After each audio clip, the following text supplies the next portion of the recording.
اللجن اللجن اللجن اللجن يا مولا اللجن اللجن اللجن اللجن اللجن اللجن اللجن اللجن يا صاحب السماء اللجن اللجن اللجن. اعوذ باللہ من الشیطان اللعین الرجیم. بسم اللہ الرحمن الرحیم. الحمد للہ وکفا وسلام علی عبادہ الذین اصطفیٰ. درود بھیجیے محمد علیہ.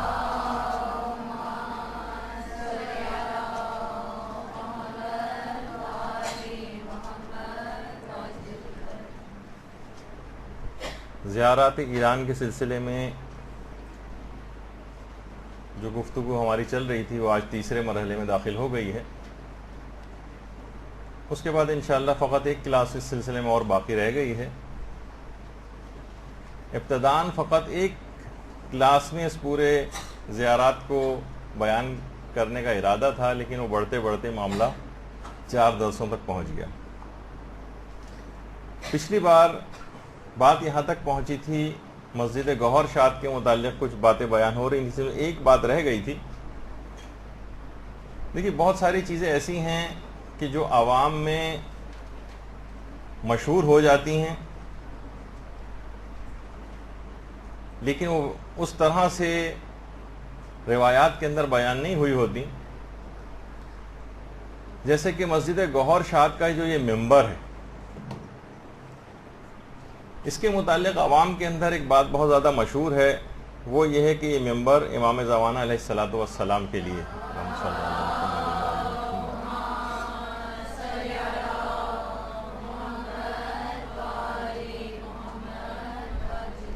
تاریخ میں کبھی بھی یہ ممبر کسی بھی امام سے کہ کبھی اس ممبر کو کبھی اماموں نے استعمال کیا ہو، کسی بھی معتبر ذریعے سے یہ بات ثابت نہیں.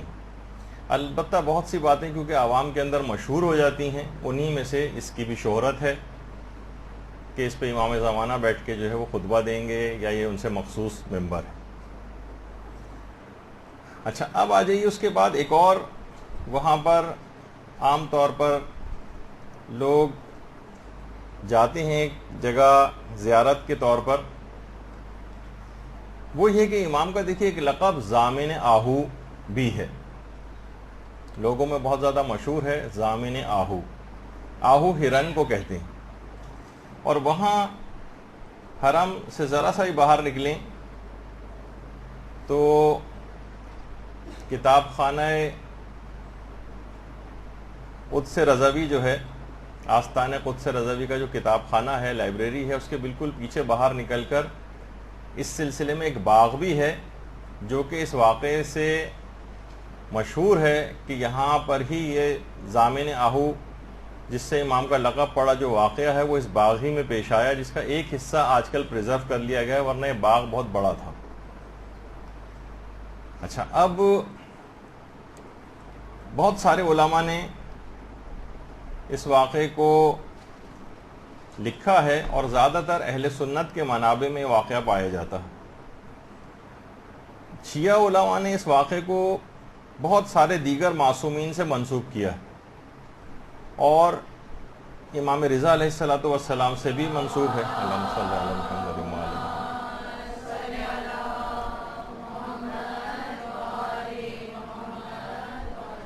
کہ امام نے ایک ہرنی کو باقاعدہ یہاں پر اس کی جان کی ضمانت دی تھی اور اس کو جانے دیا تھا، جو بھی واقعہ آگے چل کر آ رہا.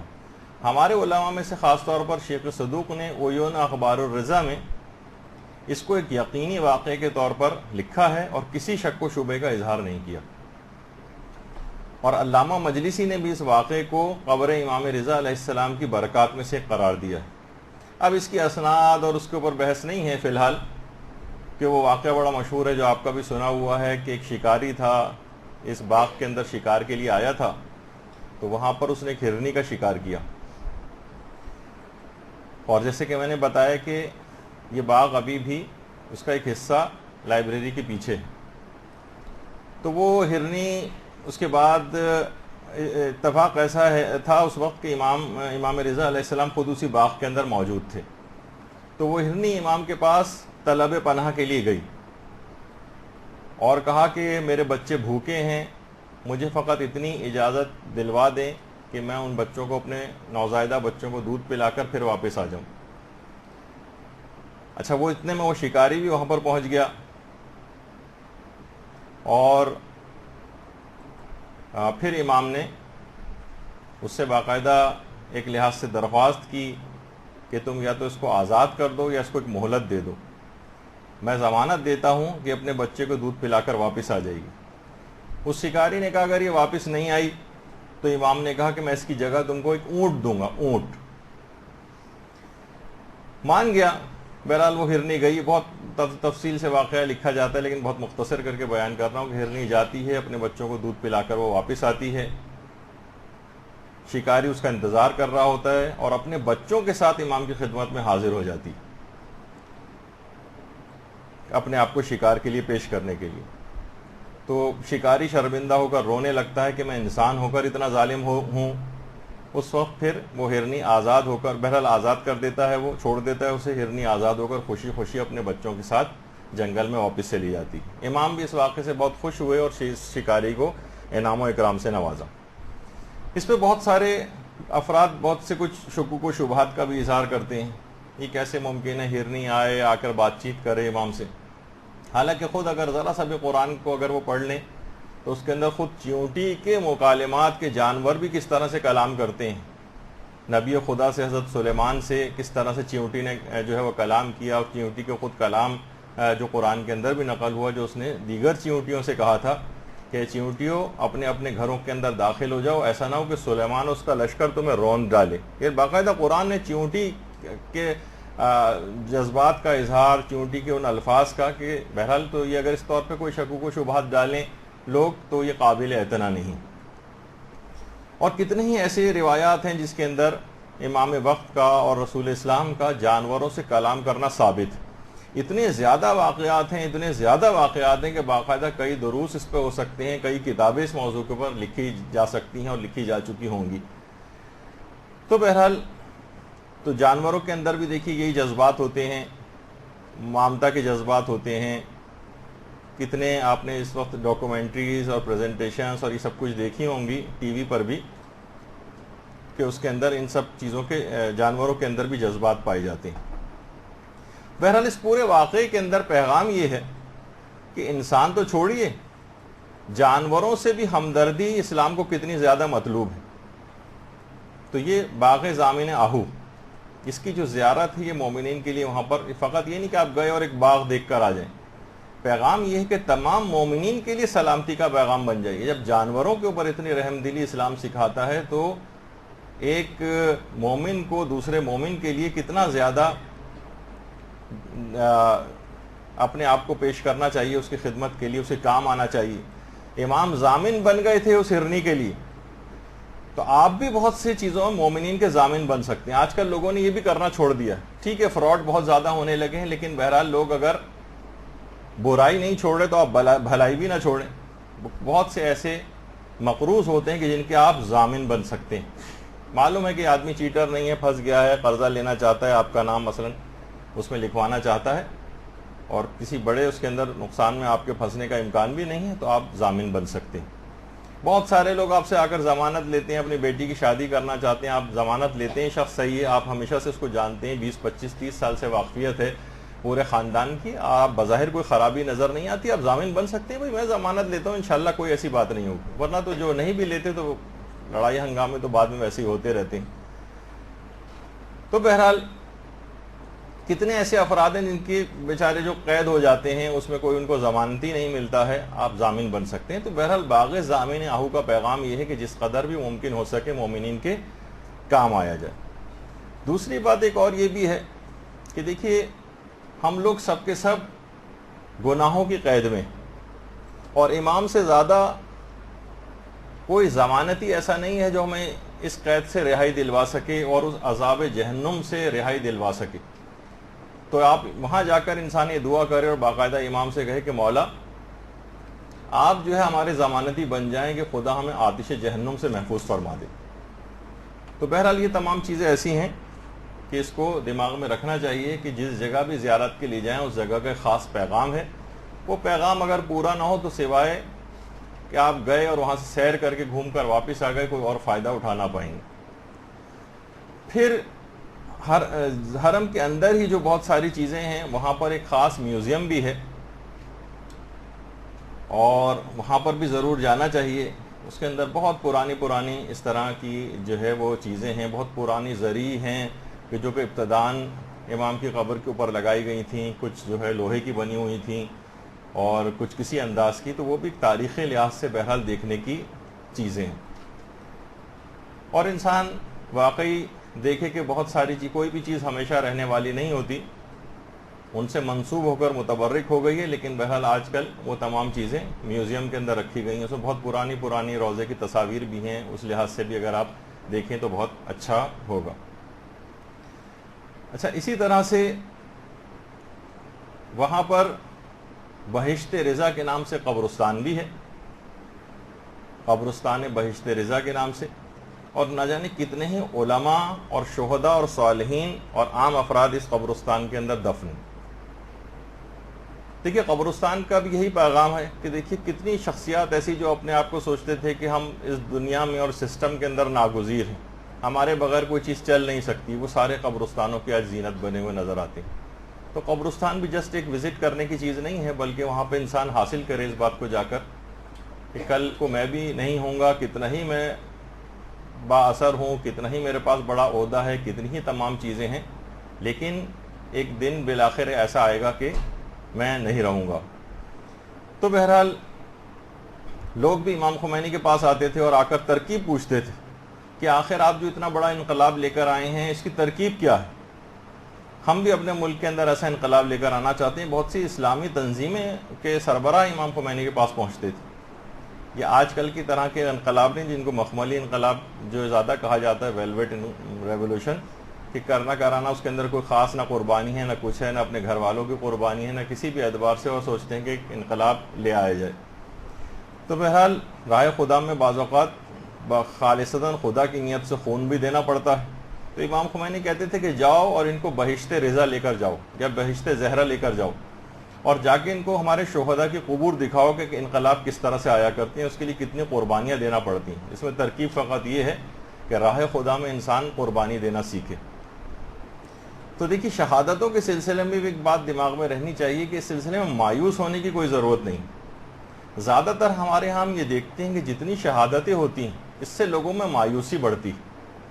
باقی اور جگہوں کے اوپر ہم نے یہ دیکھا ہے کہ ان شہادتوں سے ایک انسپریشن حاصل کیا ہے, پورے قوموں نے ایک توانائی, دینی توانائی اور تازگی حاصل کی ہے, نہ صرف یہ کہ مایوسی. یہاں فوراً مایوس کن قسم کے ایس ایم ایس چلنا شروع ہو جاتے ہیں, مایوس قسم کی پوسٹ ہونا شروع ہو جاتی ہیں, طنز اس کے اندر بھرا ہوا ہوتا ہے, لوگوں کے اندر ان کو ڈی مورلائز کیا جانے لگتا ہے, علماء اور مراجع کو جو ہے برا بھلا کہا جا رہا ہوتا ہے. اس طرح سے کبھی بھی کوئی انقلاب نہیں آیا کرتے. اور دین کے اوپر شہادتوں کے زمانے میں بھی دین پر ویسے ہی عمل کرنا ہوتا ہے جس طریقے سے عام دنوں کے اندر عمل کرنا ہوتا ہے, بلکہ شاید اور زیادہ تاکید ہو جاتی ہے. دین کو بائی پاس کر کے کوئی بھی کام اور اقدام نہیں کیا جا سکتا شہادت. تو بہرحال سختی کے ساتھ دین کے اوپر عمل کرنا ہوتا. تو بہرحال اس لحاظ سے, اور ہم دیکھتے ہیں کہ خود ایران کے اندر باقاعدہ جو شب قدر منائی جاتی ہیں وہ قبرستانوں میں ان شہداء کے قبور کے کنارے بیٹھ کر وہ لوگ شب قدر تک مناتے ہیں, اور کبھی اپنے شہداء کو اس انداز سے فراموش نہیں کرتے. تو بہرحال اب ایک دن سب کو قبرستان تو پہنچ ہی جانا ہے, تو کیا بہتر نہیں ہے کہ ایسے کام کر کے جائیں کہ ہمیں وہاں جا کر کچھ شرمندگی نہ ہو, اور انتہائی چین و سکون کے ساتھ قبر میں آرام سے اپنے زمانے کے امام کے ظہور کا انتظار کریں, اور کچھ ایسی صلاحیت لے کر جائیں, کچھ ایسی صلاحیت اپنے اندر پیدا کر کے جائیں کہ کچھ خدمات کو حاصل کرنے کے لیے ظہور امام زمانہ علیہ السلام جس وقت ہو. اللہم صلی علی محمد و علی محمد.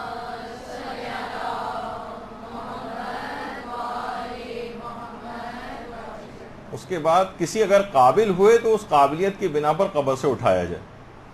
تو بہرحال اس انداز سے یہ بات یاد رکھ لی کہ جانا ہر شخص کو قبر کے اندر ہے, اور اپنے آپ کو انتظار اور عمل بہترین کرنا. جیسے کہ ہم نے مدرسے نے ایک پوسٹ بنائی بھی ہے کہ خواتین کو یعنی عمل کے اعتبار سے کہ کوشش کریں کہ جو بے حجاب خواتین ہیں، حجاب کا جو پہلا دن ہے ان کا دنیا میں آخری دن نہ ہو، تو بالآخر ایک دن ان کو سر سے پاؤں تک یعنی جتنا تو زندگی میں بھی واجب نہیں تھا حجاب کرنا، جتنا اب حجاب کروا دیا جائے گا۔ لیکن یہ ایسی چیز ہے کہ بہت ساری چیزوں کی تو قضا ہو سکتی ہے، اس کی قضا نہیں کروائی جا سکتی۔ نماز روزوں کی قضا ہو جائے گی مرحوم کی، لیکن بے حجابی جو جس انداز سے اس نے زندگی گزاری اس کی کیا قضا ہوگی؟ تو کوشش کریں کہ اب دین کے اوپر سختی کے ساتھ اس دنیا ہی کے اندر عمل شروع کر دیں، اور سختی کے پیریڈ میں بھی دین پر ویسے ہی عمل کریں۔ پھر مشہد کے اندر اہم ترین ایک چیز حوزہ علمیہ بھی ہے۔ قوم کے حوزہ علمیہ مشہور ہے، لیکن خود مشہد کا بھی حوزہ علمیہ ہے۔ دیکھیے ایران جو ہے حوزات علمیہ، تعلیمی اداروں، مدرسوں، مؤسسوں اور مختلف یونیورسٹیز اور مکتبوں سے بھرا پڑا ہے، اور خصوصیت اس کے اندر ایک یہ بھی ہے کہ اس کو پریزنٹ بھی ایسا کیا جاتا ہے، پرشکوہ اس کی عمارتیں بنائی جاتی ہیں تاکہ لوگوں کو ایک اندازہ ہو کہ یہ بہت اہمیت کی حامل چیز بھی۔ اگر آپ وہاں کے مدارس دیکھیں تو بہت یعنی ان کو پرشکوہ بنایا جاتا ہے، اور ہمارے یہاں کے اگر مدرسے آپ اس لحاظ سے دیکھیں، یہاں چند ایک کوئی اچھا مدرسہ بنانے کی کوشش بھی کرتا ہے تو لوگ کہتے ہیں کہ آپ نے مثلا اسراف کر دیا اس کے اوپر، چاہتے ہیں کہ وہی ٹوٹی پھوٹی عمارتیں ہوں جس کو دیکھ کر ایک وحشت آئے، اور کوئی طالب علم پہلی دفعہ آئے تو اگلی دفعہ اس کا دوبارہ ہمت نہ پڑے آنے کی، غربت و افلاس وہاں کی در و دیوار سے ٹپکے۔ ایسا نہیں ہے، دیکھیے مدرسے اور مساجد ہی اسلام کے مورچے، اور جو علماء ہیں یہ دین کی سرحدوں کے ان کو محافظ قرار دیا گیا، محافظ سمجھا گیا ہے۔ تو بہرحال جتنا بھی خمس وغیرہ استعمال ہوتا ہے، اگر اس لحاظ سے دیکھیں تمام انہی اداروں پر، حوزہ ہائے علمیہ کے اوپر، ان طالب علموں پر، علماء کے اوپر استعمال ہوتا ہے۔ ایران میں تو دیکھیے کتنے ہی مراجع ہیں طالب علموں پر، مدارس کے اوپر کتنا خرچ کرتے ہیں، اور خود آغا سیستانی یعنی دیگر جو مراجع ایران میں خود موجود ہیں ان کی تو بات رہی، ایک طرف چلیں وہ تو وہیں پر موجود ہیں، خود آیت اللہ سیستانی کے صرف ایران میں 300 سے زیادہ مدارس اور مکاتب، اور 35,000 طالب علموں کو کم سے کم آغا سیستانی کی طرف سے شہریہ جاتا ہے، 10,000 طالب علموں کو مشہد میں جاتا ہے، 5,000 کو اصفہان میں، اس کے بعد پورے ایران اور قوم اور دیگر جگہوں پر، ان سب کے گھروں کے اخراجات، کھانے پینے کے اخراجات۔ تو یہ سب لوگ جو خمس نکالتے ہیں، اور خمس نکالنے کے معنی یہ ہیں کہ وہ ان تمام کاموں کے اندر حصے دار بن جاتے ہیں۔ لوگوں کو اہمیت کا احساس نہیں کہ جو آپ خمس نکال رہے ہیں کہاں پر جا کر خرچ ہوتا ہے، یا آپ کا پیسہ کس طرح تیزی کے ساتھ ملٹیپلائی ہو رہا ہے ثواب کے اعتبار سے، کتنے علماء پڑھ رہے ہیں، پھر وہ کہاں کہاں جاتے ہیں تبلیغات دینیہ کے لیے، اور کس طرح سے خرچ ہوتے ہیں۔ تو ان تمام زیارت گاہوں جن جگہوں پہ جاتے ہیں وہاں جانے کے بعد بھی حیرانگی ہوتی کہ لوگ مثلا نجف جاتے ہیں، یعنی باب مدینۃ العلم کے دربار میں پہنچ گئے ہیں، اور علم کے لحاظ سے وہاں کوئی بات نہیں ہوتی، کسی کے اندر کوئی جذبہ نہیں جاگتا کہ ہم جو ہیں ہم بھی کچھ علم حاصل کر لیں۔ باب مدینۃ العلم دعاؤں کے اندر علم کو مقدم کرنا چاہیے۔ مشہد جا رہے ہیں، حوزہ علمیہ مشہد کے اندر، قم جا رہے ہیں، قم کتنا بڑا علمی مرکز ہے، لیکن اس لحاظ سے لوگوں کے اندر وہ چیز پیدا نہیں ہوتی۔ تو اب دیکھیں کہ کس قدر، اور اس کے اوپر بھی بہت زیادہ کام ہو رہا ہے کہ جو یونیورسٹیز والے ہیں وہ ان کے پاس بھی دین پہنچے، اور حوزے اور یونیورسٹی والوں کے اندر ایک ارتباط ہو کہ یہ افراد تک بھی دین پہنچے، اور جو عام دنیاوی چیزیں ہیں وہ حوزے کے اندر بھی وہ، تاکہ اس سے وہ بھی بہرہ مند ہو سکیں اور بالکل کٹ کے نہ رہ جائیں۔ تو دونوں کے اندر ایک ارتباط ہونا چاہیے۔ ہمارے یہاں دیکھنے میں آتا ہے کہ جو یونیورسٹی والے ہیں ان کا دین سے کوئی تعلق نہیں، نماز روزہ تک صحیح نہیں کر پاتے، اور جو مثلا دینی مدارس میں آ گئے ہیں تو ان کو باقی کچھ نہیں پتا ہوتا، کیونکہ ان سے کوئی کریڈٹ کارڈ کا مسئلہ پوچھے پتہ نہیں ہے، ڈیبٹ کارڈ پوچھ لے پتہ نہیں ہے، فلاں کوئی اور چیز پوچھ لے، دنیاوی اعتبار سے بہت سی چیزوں میں۔ تو بعض اوقات دونوں کے اندر ایک اتحاد اور ایک اس طرح کی کیفیت بھی ہونا چاہیے کہ ایک دوسرے کو علوم سے استفادہ کیا جائے۔ خیر مشہد کا جو حوزہ ہے، آیت اللہ میلانی کے آنے کے بعد اس کے اندر ایک بہت زیادہ تازگی آئی، پھر آخوند خراسانی کے بیٹے وہاں پر آئے، صاحب کفایہ کے مدرسہ اور جو حوزہ ہے مشہد کا وہ اور بلندی کی طرف گیا، پھر آغا حسین قمی کا دور آیا جو دائیں ہاتھ کے اوپر ہیں۔ اور اس سے حوزہ جو ہے اور اوپر گیا، اور پھر سینکڑوں مدارس یہاں پر کھلتے چلے گئے، اور اسلامی انقلاب اسلامی ایران کے بعد تو ایک علمی بہار جو ہے وہ آ گئی۔ تو اب ان مدارس کو بھی دکھانے کوئی نہیں لے کے جاتا ہے۔ عام طور پر مسئولین جو کاروان ہوتے ہیں وہ قم وغیرہ لے جاتے ہیں، لیکن کوئی کسی مدرسے کا وزٹ نہیں کرواتا۔ وہاں کتنے کتب خانے، مثلا آیت اللہ مرشی نجفی کی لائبریری ہر ایک کو وہاں جا کر دیکھنا چاہیے قم کے اندر جو ہے، اور اتنی بہترین کہ واقعی انسان دنگ رہ جائے۔ ہمارے ہاں تو کبھی کوئی زندگی میں کتنے خیال ہے 90-95% ایسے افراد ایسے ہیں، شاید 99% افراد ایسے ہیں، پتہ نہیں شاید 100% بھی کہا جا سکتا ہے کہ جنہوں نے کبھی کسی لائبریری کی شکل بھی نہیں دیکھی۔ خود یہاں پر رہتی، یہاں تو خیر ویسے ہی رواج نہیں ہے، تو آغا مرشی کی لائبریری وہاں واقعی دیکھنے سے تعلق رکھتی ہیں جو چیزیں وہاں پر ہیں، جس کا ابھی جب ہم قوم کی زیارات پہ پہنچیں گے تو انشاءاللہ اس کا تذکرہ آئے گا۔ اسی طریقے سے مثلا آستان قدس رضوی کی جو ہے وہ لائبریری، جس کا پچھلی دفعہ آیا تھا ذکر، وہاں پہ بھی کوئی نہیں لے کے جاتا ہے، حالانکہ مشہد میں وہاں پہ بھی لے جانا چاہیے۔ تو کم سے کم اب جو افراد ہیں ٹورسٹ کے طور پر یا سیاح کے طور پر ہی جس طرح میوزیم دیکھنے جاتے ہیں اس طرح لائبریری بھی دیکھنے چلے جائیں، لیکن خدا نہ خواستہ کسی کو کتاب کی کوئی ہوا نہ لگ جائے، اس وجہ سے اس سے بچایا جاتا ہے۔ کبھی کاروان کی کبھی کبھار مجبوریاں بھی ہوتی ہیں، اور علماء بھی منتظمین کے ہاتھوں مجبور ہوتے ہیں، کچھ سفر کی مشکلات بھی ہوتی ہیں، لیکن بہرحال زیارات کے پروگرامز کے اندر اس کو بھی شامل رکھنا چاہیے۔ اس کے بعد اطراف، اب یہ تو حرم کے اندر کی کچھ چیزیں تھیں، اس کے بعد اطراف حرم میں خواجہ ابا سلط، جو کہ امام رضا علیہ السلام کے خادم اور صحابی تھے۔ اللہم صلی علی محمد و آل محمد۔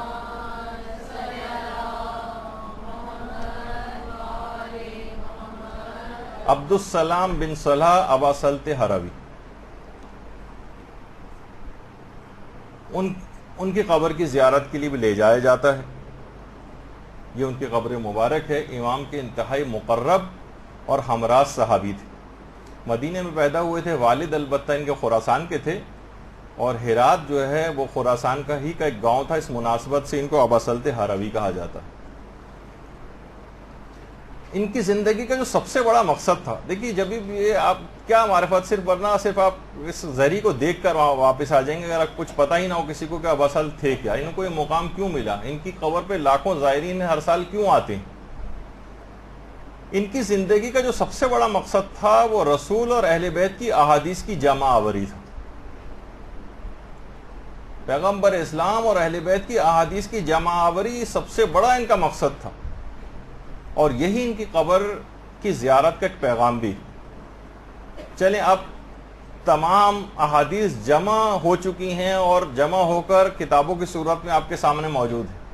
اب آپ کو یہ تو نہیں کہا جا سکتا کہ ابا سلط کی طرح ہم بھی احادیث کو جمع کریں، نہیں، سب کام ہو چکا ہے آپ کے لیے، اب کم سے کم ان احادیث کو یاد کرنا چاہیے۔ قبر کی زیارت کا پیغام ہے کہ ابا سلط جو کام کر گئے اس کام کو آگے بڑھائیں، ان کی احادیث کو یاد کریں، ان کی احادیث کو پھیلائیں، ان کی احادیث کی زیادہ سے زیادہ پرچار کریں، ان کی احادیث کے اوپر عمل کریں۔ اب یہ آپ کی ذمہ داری بنتی ہے۔ ہر آدمی یہ نہیں کہ ابا سلط نے جو کام کیا بالکل بعینہ ہی ہم بھی وہی کام کریں، نہیں، ان کے کام کو آگے بڑھائیں، ورنہ ابا سلط کے مزار پر کیوں جائیں۔ دیکھیے انہوں نے اپنی تمام زندگی اور ابا سلط نے اپنا تمام مال بھی اس کام پر خرچ کر دیا تھا۔ کون سے ممالک، آج کل کا نہیں کہ ابھی فلائٹ پکڑی اور دوسرے ملک، اور اس کے بعد فلائٹ پکڑی اور تیسرے ملک، گھوڑوں کے اوپر، اونٹوں کے اوپر، خچروں کے اوپر اور پیدل یہ سفر کیے جاتے تھے۔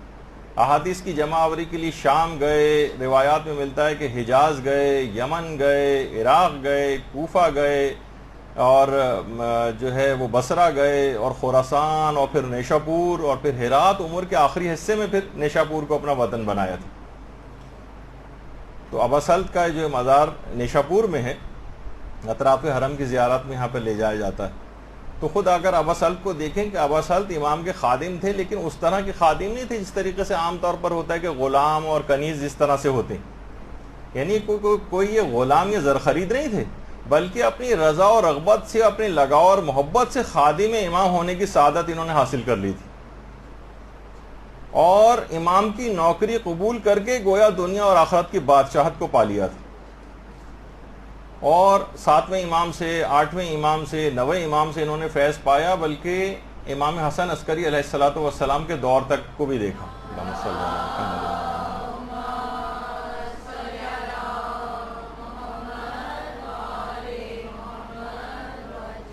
جب امام رضا کی شہادت ہو گئی اور پھر مامون کی بھی ہلاکت ہو گئی بعد میں، تو اس کے بعد انہوں نے طوس کو آخری ایام کے لیے چنا تھا اور پھر آخری زندگی وہیں پر گزاری. اور بہت ساری روایات کے راوی، مثلا وہ جو آپ سنتی ہیں کہ امام کا تمام زبانوں کے اوپر عبور ہوتا ہے، ہمارا عقیدہ ہے کہ امام کا تمام زبانوں کے اوپر عبور ہوتا ہے، بلکہ ان سے کہیں زیادہ فصیح تر ہوتا ہے. تو یہی ابا سلط فرماتے ہیں کہ میں دیکھ کر حیران رہ جاتا تھا کہ امام کا اتنی زبانوں کے اوپر، بلکہ فصیح تر عام لوگ بھی ایسا نہیں بول سکتے، فصیح افراد بھی اس زبان کو ایسا نہیں بول سکتے جیسے امام بولتے تھے. تو کہنے میں نے ایک دفعہ تعجب کا اظہار کیا امام سے کہ مولا اتنی زبانوں پر عبور آپ کا. تو امام مسکرائے. 8ویں امام مسکرائے، کہنے لگے ابا سلط، امام مخلوق خدا پر حجت ہوتا ہے. ممکن ہی نہیں ہے کہ خدا کسی کو مخلوق خدا پر حجت بنائے اور وہ لوگوں کی زبان نہ سمجھے. تو کیا تم نے امیر المومنین علیہ الصلوۃ والسلام کا ایک قول نہیں سنا؟ اللہم صلی علی محمد.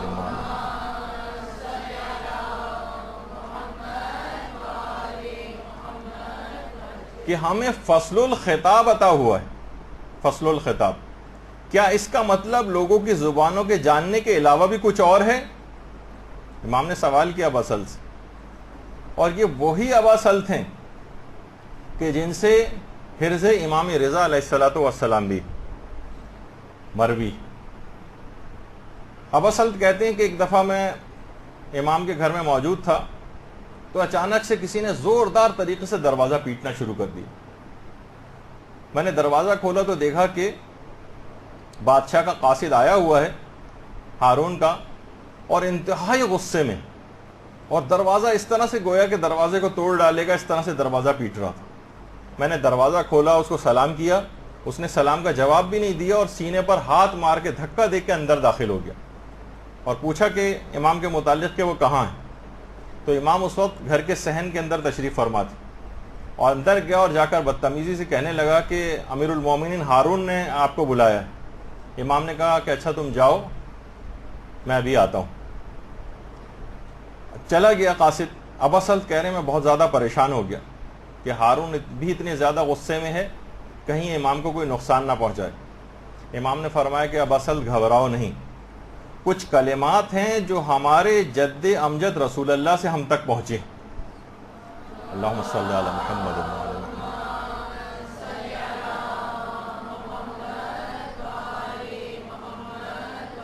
ان کی برکت سے مجھے کچھ نہیں ہوگا. بہار کے اندر بھی کلمات ہیں اور مفاتی کے اندر بھی ہیں. ان کلمات کے بارے میں امام فرماتے ہیں کہ رسول اللہ نے یہ فرمایا تھا. ایک اور روایت کے اندر بھی یہ بات آئی ہے کہ پیغمبر اسلام بھی ان کلمات کو استعمال کرتے تھے اپنے دشمنوں سے بچاؤ کے لیے.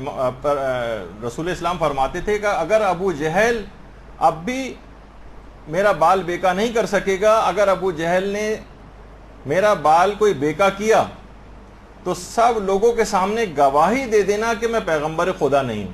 یعنی کلمات اتنے زیادہ طاقتور ہیں کہ ان کو ادائیگی کے بعد کوئی دشمن نقصان نہیں پہنچا سکتا. اور اس کے بعد ان کلمات کو حوالہ دے کر امام رضا نے ابا سلط سے کہا کہ اگر بادشاہ نے میرا بال بیکا کیا تو تم سب کے سامنے گواہی دے دینا کہ میں امام برحق نہیں ہوں. اور اس کے بعد پھر امام گئے اور وہ ہارون جو کہ بہت ہی زیادہ غصے میں تھا اور قتل کے اوپر بہت زیادہ آمادہ تھا،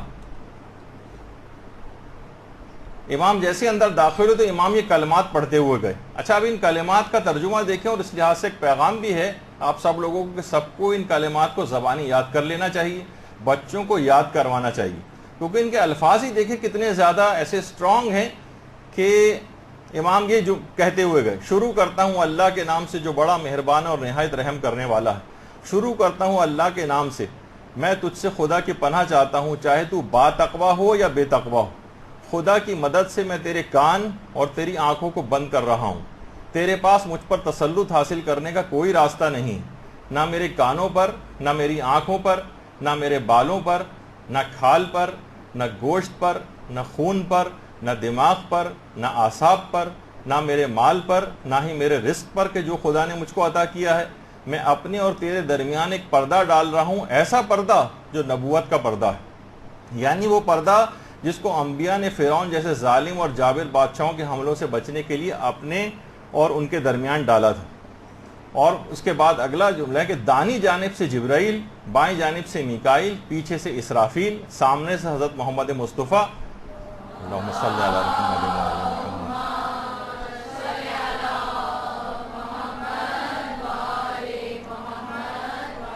یہاں تک کہ خداوند بھی کہ جو میرے حالات کو جانتا ہے، تیرے شر کو مجھ سے روکے ہوئے ہے اور شیطان کو مجھ سے دور کیے ہوئے۔ پروردگار وہ تیری قدرت سے نادانی کی بنا پر غافل ہو کر مجھ کو دہشت زدہ اور ذلیل و خوار نہ کر دے۔ پروردگار میں تیری پناہ چاہتا ہوں، پروردگار میں تیری پناہ چاہتا ہوں، پروردگار میں تیری پناہ چاہتا ہوں۔ یہ ترجمہ ہے اس حرص کا۔ امام یہ حرص پڑھتے ہوئے یہاں تک کہ ہارون کے پاس جا کر کھڑے ہو گئے۔ اب ہارون نے جو کہ کسی وجہ سے، جو کہ بہرحال اس کے اندر ایک جیلسی ہو گئی تھی امام سے کہ قتل کے اوپر آمادہ تھا، اچانک سے اس حرص کو سنتے ہی انتہائی مؤدب ہو گیا اور کہنے لگا ابو الحسن ثانی امام رضا کو کہا جاتا کہ اللہم صلی علی محمد وعلی محمد صلی علی محمد۔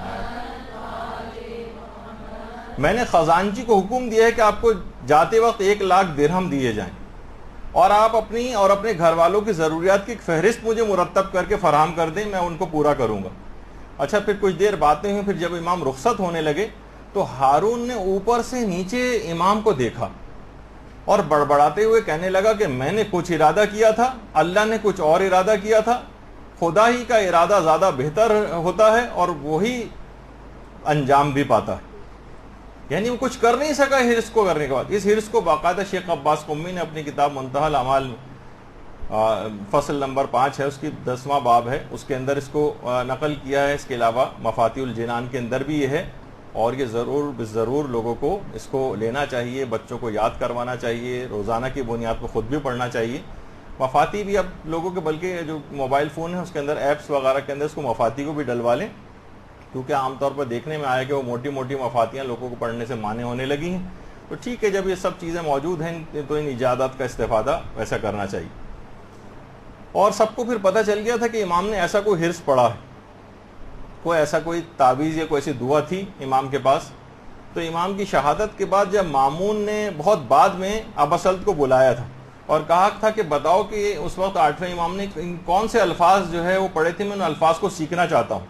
اچھا، ابا سلط کو وہ الفاظ یاد تھے، لیکن ابا سلط کہتے ہیں کہ میں بھول گیا، میں نے ہارون سے بھی کہا کہ نہیں مجھ کو یاد نہیں۔ تو وہ بہت چیخا اور چلایا اور اس کے بعد ان کو قید کر دیا، کہا جب تک کہ اس پہ مظالم کرو جب تک کہ اس کو وہ الفاظ یاد نہ آ جائیں، لیکن ان کو ابا سلط کو وہ الفاظ بھلا دیے گئے تھے۔ تو بہرحال میں نے جیسے کہا کہ مومنین کو ضرور اسے یاد کرنا چاہیے، بچوں کو یاد کرنا چاہیے۔ مظالم جس حد تک بڑھ گئے ہیں اور ہر وقت قاتل گلی کوچوں کے اندر پھر رہے ہیں، تو اس موقع پر اس کی بہت زیادہ تاکید ہے۔ تو یہ پورا حرص ابا سلط سے۔ اور اس کے بعد خیر پھر ابا سلط ایک خود بیان فرماتے ہیں کہ ایک دفعہ امام کے ساتھ میں طوس آیا، تو اس کے بعد ہارون کی قبر پہ امام گئے اور اس کی قبر کے قریبی ہاتھوں سے زمین کے اوپر خط کھینچا اور کہا کہ یہ میری قبر کی جگہ ہے اور یہ وہ مقام ہے کہ جسے خدا ہمارے شیعوں کے آنے جانے کی جگہ قرار دے گا۔ خدا کی قسم، جو بھی میری زیارت کے لیے آئے گا اور جو آ کر مجھے سلام کرے گا، اس پر ہماری شفاعت کے ذریعے خدا کی رحمت اور مغفرت واجب ہو جائے گی۔ یہ اس وقت امام نے ابا سلط سے کہا۔ اور اس کے بعد امام پھر قبلہ رخ ہوئے اور امام نے چند رکعت نماز پڑھی۔ ابا سلط کہتے ہیں یہ جو اصلی امام کی قبر مبارک جو نیچے ہے، اس کے کہیں قریب ہی امام نے چند رکعت نماز پڑھی۔ اس کے بعد ابا سلط کہتے ہیں امام نے ایک طولانی سجدہ کیا اور اس میں 500 مرتبہ سبحان اللہ سبحان اللہ سبحان اللہ پڑھا، 500 مرتبہ، باقاعدہ عیون اخبار الرضا کی جو روایت ہے۔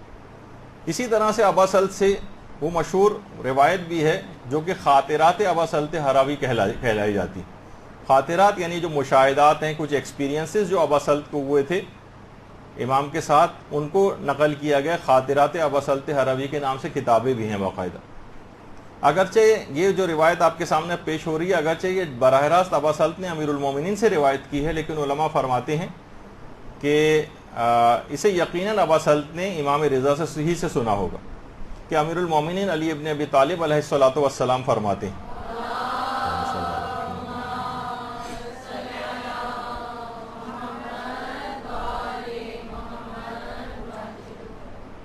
امیر المومنین فرماتے ہیں کہ میں رسول اسلام کے پاس گیا تو دیکھا کہ پیغمبر اسلام بہت زیادہ خوش ہیں، اور کہا کہ اے علی، جبریل جنت کے پھولوں کی 2 شاخیں لے کر آئے ہیں، ایک ہے سنبل جو ایک پھول ہے، اور دوسرا ہے گلنار۔ یہ تو دنیاوی اعتبار سے جو ورنہ جنت کے تو کیا ان کی شان ہوگی، سنبل اور گلنار۔ میں نے جبریل سے پوچھا، جبریل ان پھولوں کو لانے کا مقصد کیا ہے؟ کہا کہ پروردگار نے آج جنت کے درختوں کو، جنت کے محلات کو سجانے کا حکم دیا ہے، اور حوران جنت کو حکم دیا ہے کہ خوش الحانی سے ان 3 سوروں کی تلاوت کریں۔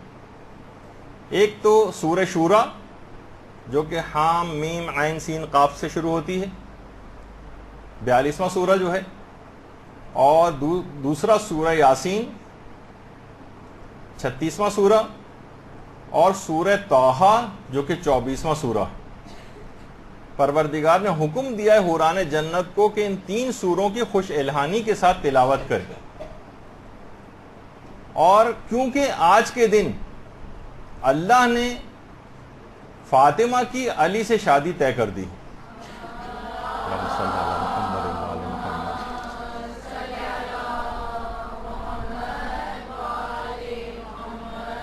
اور حکم دیا ہے کہ جنت میں جو جشن ہوگا، اس میں جشن میں شامل افراد کے اوپر ہیرے، یاقوت، مروارید، سنبل اور گلنار کے پھولوں کی بارش کی جائے۔ اور اس کے بعد جبریل نے کہا، یا رسول اللہ، یہ وہی سنبل اور وہی گلنار ہیں کہ جو فرشتوں کے سروں پر نچھاور کیے گئے۔ باقاعدہ دلائل الامامہ میں ابن جریر طبری نے بھی اس روایت کو لکھا۔ تو یہ سب دیکھیے، یہ ابا سلط سے مروی کتنی ہی روایات ہیں، اگر آپ کو اندازہ ہو کہ ابا سلط نے کتنی خدمات انجام دی ہیں، کیسے کیسے فضائل کی روایات ان سے، کتنی کثیر تعداد میں روایت ابا سلط نے نقل کی ہیں، کہ جب تک روایات میں ملتا ہے کہ امام کے خادم رہے، لوگوں پر اصلاً آقائی کرتے رہے۔ شہادت کے بعد بہرحال امام کی جو شہادت ہو گئی تو مصائب کے نئے دور کا اور نئی اذیتوں کا آغاز ابا سلط کے اوپر ہوا۔ تو آج دیکھیے کتنے ہی افراد، کتنے ہی زائرین، لاکھوں کی تعداد میں ابا سلط کی قبر کے اوپر جاتے ہیں۔ اس مقام اور اس کام کی وجہ سے ابا سلط کو اتنا بڑا مقام ملا۔ تو یہی ابا سلط کی قبر کا پیغام ہے کہ آپ ضرور ان کی زیارت کے لیے جائیں۔ وہ خادم تھے، امام کی بہت ساری خدمات انجام دے گئے۔ خود یہ سوچ کر آنا ہے کہ ہمیں اب امام رضا کی کیا خدمت انجام دینی۔ زمانی فرق امام کی خدمت پر اثر انداز نہیں ہوتا کہ امام اس زمانے میں ہوتے تو ہم بھی ابا سلط کی طرح سے خدمت کر لیتے۔ نہیں، آج کے دن آپ کی کیا ذمہ داری ہے، یہ سوچنا ہے کہ امام کی کیا خدمت کرنی۔ پھر اس کے بعد دیکھیے امام جو تھے نیشاپور کیونکہ زیارت کے لیے لے جایا جاتا ہے، تو بالکل لیفٹ سائڈ پہ نیچے کی طرف مدینہ ہے، جہاں سے امام کو ولی عہدی کے لیے مجبور کر کے خراسان بلوایا گیا تھا۔ بالکل لیفٹ سائڈ پہ نیچے سے لے کر امام کے پورے سفر کا رستہ، اور آخر میں بالکل آپ دیکھیں گے مشہد کا ایک دائرہ وہاں پر نظر آ رہا ہے۔ امام کہاں کہاں سے ہوتے ہوئے پہنچے، کتنا مجبور ہو کر امام کو خراسان بلایا گیا۔ رخصت جب امام ہو رہے تھے مدینے سے تو قبر رسول کے اوپر امام آئے تھے۔ درود بھیجیے محمد وعلی محمد صلی اللہ علیہ وسلم،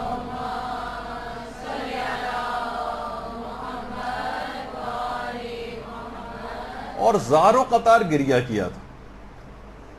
حکومت کے ہرکارے جب لینے کو امام کو پہنچے تو امام اس وقت قبر رسول کے اوپر زارو قطار رو رہے تھے۔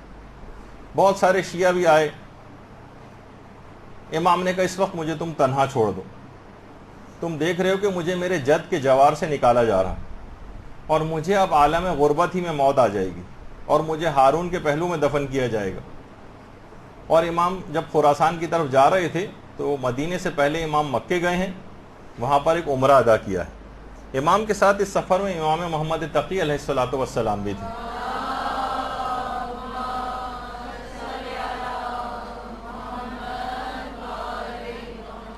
امام محمد تقی بھی نہایت افسردگی کے عالم میں روایت میں کہ ہجر اسماعیل کے پاس آ کر بیٹھ گئے، یہ جو گول دیوار ہے اس کے قریب ہی امام آ کر بیٹھ گئے، انتہائی افسردگی کے عالم میں۔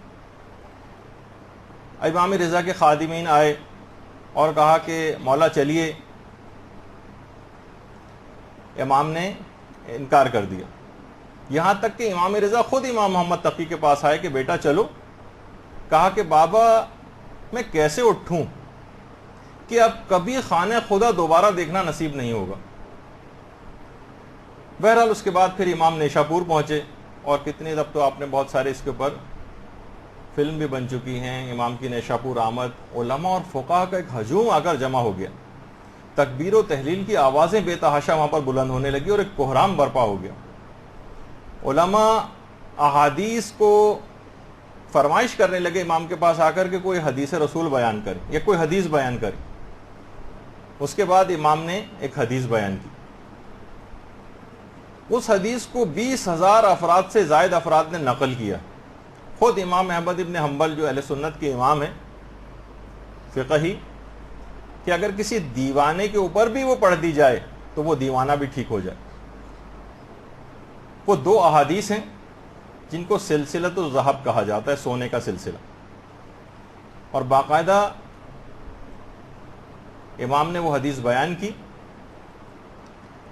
2 حدیثیں ہیں اس سلسلے میں، جس میں تمام سب کے سب معصومین کا سلسلہ، یعنی 8ویں امام کہتے ہیں میں نے 7ویں سے سنا، اور اس کے بعد ہوتے ہوتے امیر المومنین سے سنا، اور پھر امیر المومنین رسول اللہ سے سنا، اور رسول اللہ نے پھر جبریل سے سنا کہ پروردگار عالم یہ فرماتا ہے کہ لا الہ الا اللہ حسنی فمن دخل حسنی امن من عذابی،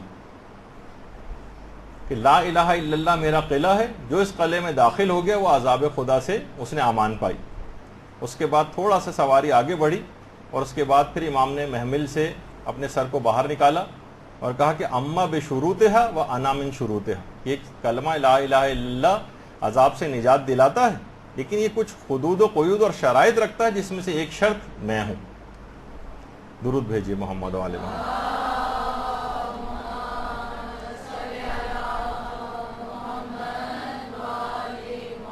اسے کفن کے اوپر بھی لکھا جاتا ہے، اور جو یہاں سے ہمارے مدرسے سے جو کفن اویلیبل ہے اس کے اوپر باقاعدہ پرنٹ ہوئی ہیں یہ دونوں احادیث سلسلۃ الذہب، سونے کا سلسلہ۔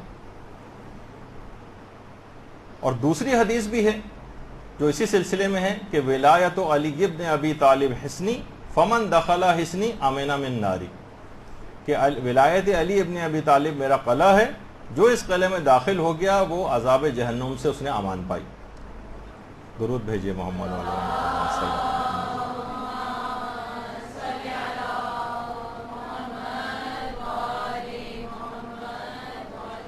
علماء فرماتے ہیں کہ یہ کسی جن زدہ اور مجنون شخص یا بیمار شخص پہ بھی پڑھی جائے تو وہ ٹھیک ہو جاتا ہے۔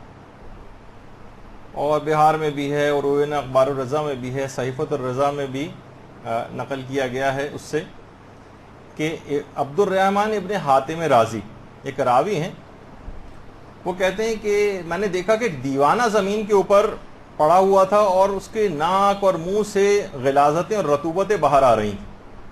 لوگ اس کو دیکھ دیکھ کر خوب ہنس رہے تھے، اس طریقے سے کوئی ظاہر ہے کہ دیوانہ کوئی پاگل زمین کے اوپر پڑا ہوتا ہے۔ کہہ رہے ہیں اس کی حالت کو دیکھ کر مجھے بہت زیادہ اس کے اوپر رحم آیا کہ کاش میں اس کی کوئی مدد کر سکتا۔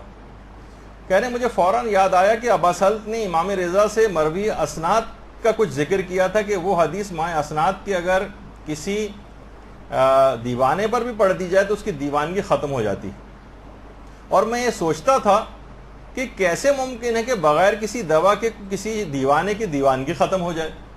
میں نے سوچا کہ آج اس حدیث کو آزمانے میں کوئی حرج نہیں۔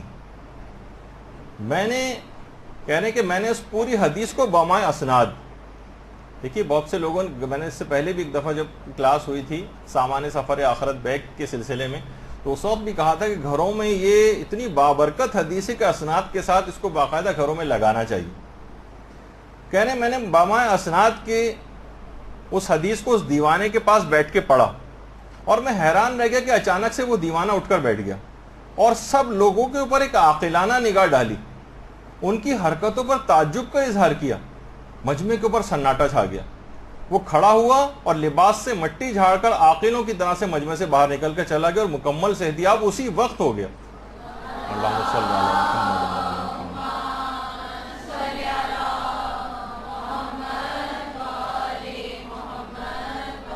علامہ مجلسی نے بھی اس واقعے کو بہار میں لکھا ہے، اور عام بیماریوں کے لیے بھی یہ جو امام کی نیشاپور، لوگ نیشاپور جاتے ہیں اور وہاں ان کو معلوم ہونا چاہیے کہ امام نے یہاں پر کون سی حدیث بیان کی ہے، اس حدیث یعنی وہاں سے پیغامات کو لے کر آنا چاہیے۔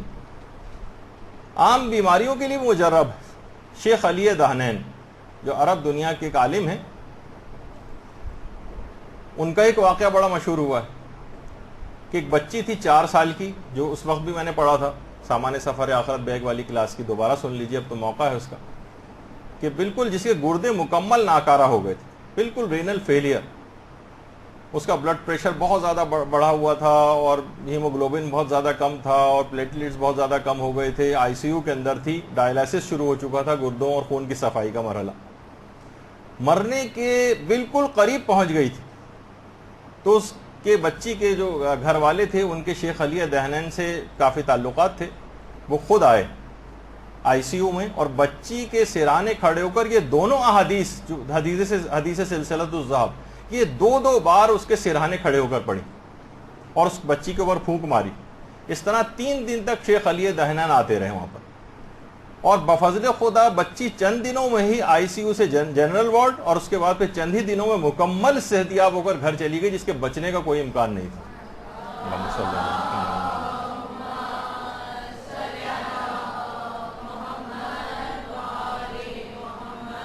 معجزانہ طور پر ایسی شفا شیخ علی دہنین کے اس واقعے کی کئی عرب علماء نے بھی تصدیق کی کہ ہاں اس طرح سے ہوا۔ اس کے بعد امام کا دیکھیے نیشاپور میں جو ان کی قدمگاہ بھی ہے امام کی، اور نیشاپور میں امام کی جو آمد ہے یہ بھی کئی پیغامات رکھتی، اس سے احادیث کی اہمیت واضح ہوتی کہ دیکھیے امام آئے تو وہاں پر جو موجود علماء اور فقہاء ہیں انہوں نے حدیث کی فرمائش کی، اس سے علوم اور اہمیت احادیث جو ہے وہ پتہ چلتی۔ یہ نہیں کہ روایت میں ملتا کہ امام نیشاپور آئے تو سارے بیمار لائن بنا کر وہاں پہنچ گئے کہ مولا ہمیں شفا دے دیجئے، سارے غریب مال و دولت اور فقر و فاقے کے لیے وہاں پر جمع ہو گئے، سارے بے روزگار جمع ہو گئے کہ ہمیں یہ کر دیجئے، اس کو خاتے میں نہیں لائے لوگ۔ اور سب سے اہم ترین چیز قلم اور دوات لے کر آئے ہزاروں کی تعداد میں علماء کہ ہمیں کوئی حدیث جو ہے وہ سنائیے۔ اس لحاظ سے بھی آپ دیکھیں جو دیوانے والا واقعہ بھی آپ نے سنا، اس میں بھی اس شخص کی پہ آپ نے غور نہیں کیا کہ اس کو وہ حدیث بمائے اسناد کے زبانی یاد تھی۔ اس کا مطلب ہے کہ آج تو چھوڑیے اسناد تو چھوڑیے، حدیث کے الفاظ ہی ہمیں یاد نہیں ہوتے، جبکہ اتنے چھوٹا سا ایک مختصر سا ایک لائن کا جملہ ہے۔ اس زمانے میں دیکھیے امام کا استقبال نیشاپور میں علماء و فقہاء نے کیا تھا، آج وہی نیشاپور ہے کہ ہم جیسے جاہل زائرین وہاں پر جاتے ہیں، وہ علم حاصل کرنے کے لیے امام کے پاس نیشاپور گئے تھے، اور آج زائرین جو ہیں وہ یہاں پر صرف سیاح اور ٹورسٹ کے طور پر جاتے ہیں۔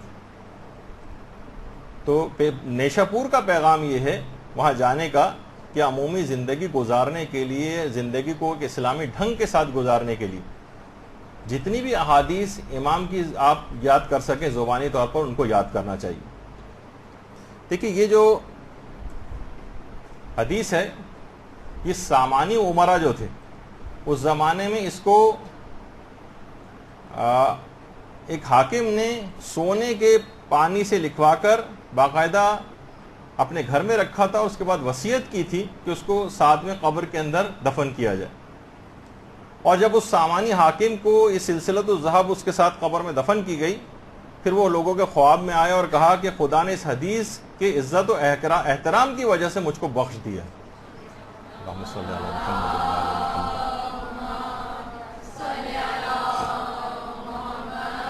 وعلی محمد۔ باقاعدہ بہترین انداز سے یہ احادیث بڑے اچھے اس کے اندر لکھی گئی ہیں، انٹرنیٹ پہ بھی اویلیبل ہیں، اس کو آپ نکالیں، پرنٹ آؤٹ کروائیں، گھروں میں فریم کروا کے لگائیں، ایک عجیب برکتیں گھر کے اندر آئیں گی اور بہت ہی معجزانہ چیزیں جو ہے وہ ہوتی ہیں۔ اور خود بھی یاد رکھیں، بچوں کو بھی یاد کروائیں، بمائیں اسناد یاد کروائیں، تھوڑی سی صرف ایک آدھے صفحے کی بھی ٹوٹل نہیں ہے، چند لائنوں کے اندر اسناد کے ساتھ یہ حدیثیں آ جاتی ہیں۔ اور صرف حدیث کا دیکھیے پیغام یہی ہے کہ جس طریقے سے آپ اپنے بھی مدرسے کے اندر دیکھتی ہیں کہ ہم نے جا بجا ان چیزوں کا اہتمام اسی وجہ سے یہاں پر کیا ہے کہ احادیث جو ہے یہاں پر فریم کروا کے ہر جگہ کے اوپر لگائی گئی ہیں، یہی اسی طریقے سے آپ کو گھر کے اندر بھی اسی طریقہ کار کے اوپر جو ہے وہ عمل کرنا، یہ صرف اسی وجہ سے تاکہ لوگوں کو اہمیت کا احساس ہو کہ گھروں کو بجائے کہ الٹی سیدھی چیزوں، مجسموں، عام سی دنیاوی طرح کی جو تصاویر سے زینت دی جائے، احادیث مبارکہ سے زینت دیں اور بہترین انداز سے۔ عام طور پہ ہم دیکھتے ہیں اگر کوئی ہوتا بھی ہے اسلامی طور پہ چیزیں تو وہ بہت ہی عام سے طریقے سے لگائی جاتی ہیں کہ لوگوں کو اٹریکٹ نہیں کرتی، فریم کرا کس طرح سے لگائی جائے۔ اب آ جائیے اس کے اندر ایک اور زیارت، نیشا پور کی بی بی شتیتا۔ بی بی شتیتا کی زیارت جو ہمارے 7ویں امام موسی کاظم علیہ السلام کے دور میں تھی۔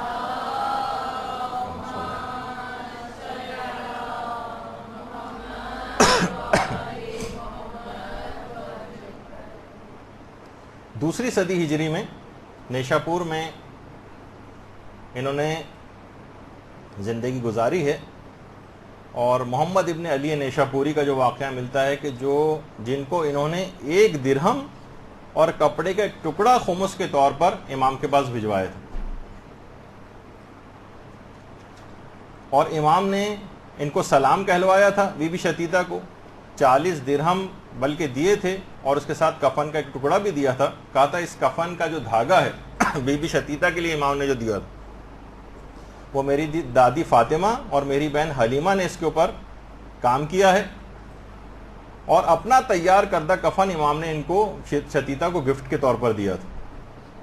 اس کفن کو ملنے کے بعد 19 روز کے بعد امام نے کہا کہ شتیتا سے کہنا کہ اس کا انتقال ہو جائے گا، اور کہنا کہ ان 40 درہم میں سے 16 درہم وہ خود اپنے اوپر خرچ کرے اور 24 درہم غریبوں کو صدقہ دے، اور اس کی نماز میں نماز جنازہ خود آ کر پڑھاؤں گا۔ تو دیکھیں اس کے اندر بھی پیغامات یہی ہیں۔ امام نے زندگی بڑھنے کی دعا کیوں نہ کی، زیادہ زندگی کی دعا کرتے۔ دیکھیے غیر ضروری زندگی گزارنے کا بعض اوقات کوئی فائدہ بھی نہیں ہوتا، جوار ائمہ اطہار میں پہنچنا بعض اوقات وہ زیادہ ضروری ہو جاتا ہے۔ اتنی غریب تھی کہ 1 درہم فقط سالانہ بچت تھی، پورے سال میں 1 درہم کی بچت، اور اس میں سے بھی جو 40 درہم امام نے دی کا صرف 16 درہم ان 19 دنوں میں اپنے اوپر خرچ کرنا اور 24 درہم غریبوں کو صدقہ دینا۔ اور امام نے اس کے بعد بہت سارے اموال لوگوں کے تھے وہ جو خمس کے طور پر آئے تھے وہ امام نے واپس بھی کر دی، اور کہا کہ اب وہ مجھ پر ایمان نہیں رکھتے۔ اور جب واپس محمد ابن علی نیشا پوری واپس گئے تو دیکھا کہ واقعی وہ افراد جو تھے جنہوں نے خمس امام کو بھجوایا تھا اور امام پر مکمل طور پر یقین نہیں کرتے تھے، وہ واپسی پہ میں نے دیکھا کہ عبداللہ افتح کی امامت کے قائل ہو گئے تھے اور امام کو چھوڑ دیا تھا۔ تو امام نے یہ بھی کہا تھا کہ جو کپڑا خمس کے طور پر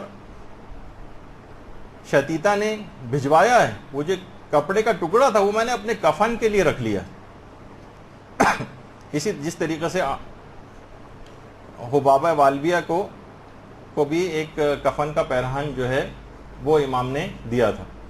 اچھا 19 روز کے بعد بہرحال شتیتا کا انتقال ہو گیا، اور اس کے بعد امام موسی کاظم مدینے سے نیشا پور بطور اعجاز آئے اور نماز جنازہ پڑھی شتیتا کی۔ تو اس تمام واقعے سے شتیتا کے اس پیغام کا، ان کے قبر پہ جانے کا، اس کی فضیلت بھی واضح ہوتی ہے کہ دیکھیے کیسے ممکن ہے کہ امام اس کے علاوہ کوئی اور الگ سے کوئی خصوصیت روایت میں نہیں کہ سوائے اس کے کہ وہ خمس نکالنے کی کتنی پابند تھی۔ کتنے ہی افراد جو بی بی شتیتا کی قبر پہ آج لاکھوں کی تعداد میں زائرین جاتے ہیں، اس میں سے اگر آپ دیکھیں تو انتہائی کم تعداد میں ایسے ہیں جو خمس نکالتے ہیں۔ یعنی بی بی شتیتا جو وجہ شہرت ہے، جس کی وجہ سے آج شہرت کی وجہ سے آپ خمس کی شہرت کی وجہ سے ان کے قبر کے اوپر آج آئیں، کسی کو وہ بھی پتہ نہیں، نہ وہاں سے وہ پیغام لے کر آتے کہ اپنے واجبات، وہ مالی واجبات کو کس انداز سے ادا کریں، خواہ کتنے ہی کم کیوں نہ ہو۔ تو اخلاص سے خمس نکالا تھا۔ تو یہ علماء یہ بھی فرماتے ہیں کیسے ممکن ہے کہ اس زمانے کے امام جو تھے، امام موسی کاظم علیہ السلام، وہ امام زمانہ تھے، اور خمس نکالنے کی وجہ سے اس کی جنازے کی نماز پڑھنے کے لیے آئے، تو کیسے ممکن ہے کہ کوئی سب کلنا محمد ہیں؟ آج بھی جو افراد خمس نکالنے کے پابند بنیں گے، آج کے زمانے کا امام ان کی نماز جنازہ میں ضرور آئے گا۔ اللہم صلی اللہ علیہ وسلم۔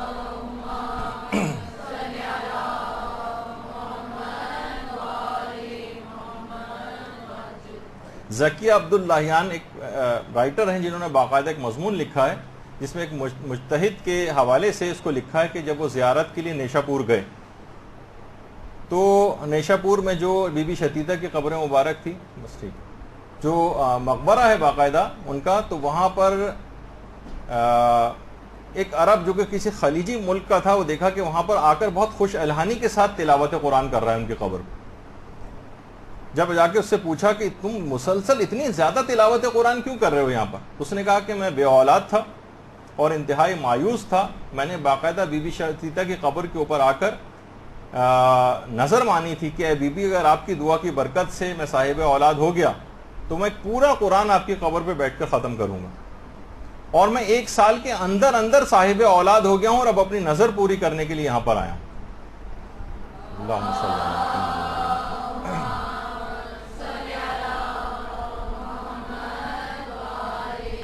علماء فرماتے ہیں کہ بہت زیادہ کرامات مشاہدہ کی گئی ہیں بی بی شتیتہ کے حوالے سے ان کی قبر کے لحاظ سے، اور ایک چیز خاص طور پر نوٹ کی گئی ہے کہ جب بھی سورہ یاسین پڑھ کر بی بی شتیتہ کو ہدیہ کی جائے اور ان کے حوالے سے ان کے واسطے سے جو دعا بھی کی جائے وہ پروردگار عالم لازمی طور پر قبول کر لیتا ہے سورہ یاسین پڑھ کر۔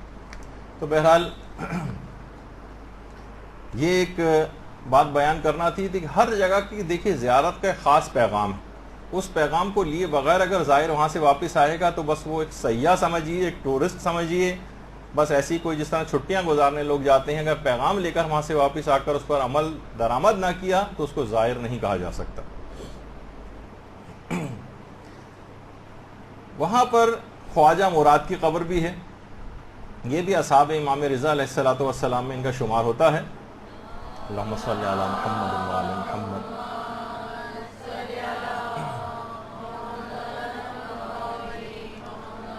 حرسمہ ابن آیون ان کا نام تھا، خواجہ مراد کے نام سے بہت زیادہ مشہور ہیں، اور مشہد سے تقریباً 14-15 کلومیٹر کے فاصلے پر ان کی قبر مبارک ہے۔